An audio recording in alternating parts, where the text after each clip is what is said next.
श्री शिवाय नमस्तुभ्यम। ओम नमः शिवाय। ईशानी ब्लॉग मिष्टी में आप सभी का स्वागत है। सुनिए। उतरा ही राज से अले गो जोगी रे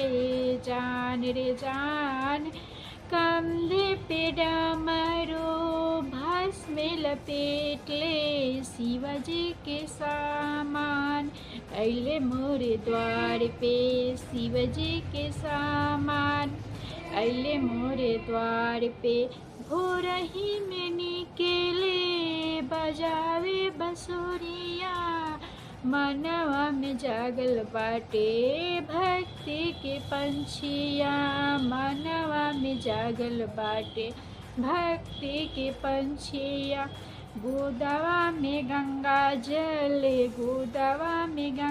जल माथे पे चंदन शिवाजी के रूप में बड़ा लगे सुंदर शिवाजी के रूप में लगे बड़ा सुंदर उतरा ही राज से हो अले एगो जोगी रे जान संगावा में लौके उनके बाबा की पहचान रे जान संगावा में लौके उनके बाबा की पहचान भक्तन के बीच में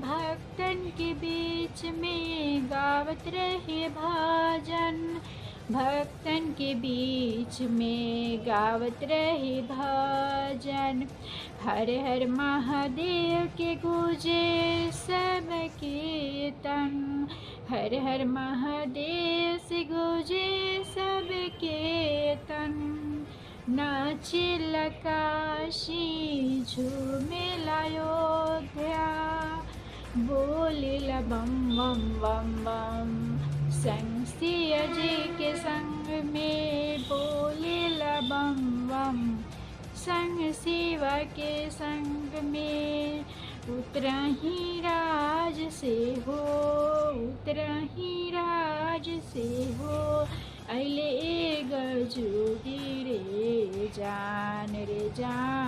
कांधे पे डमरू भस्म लपेट ले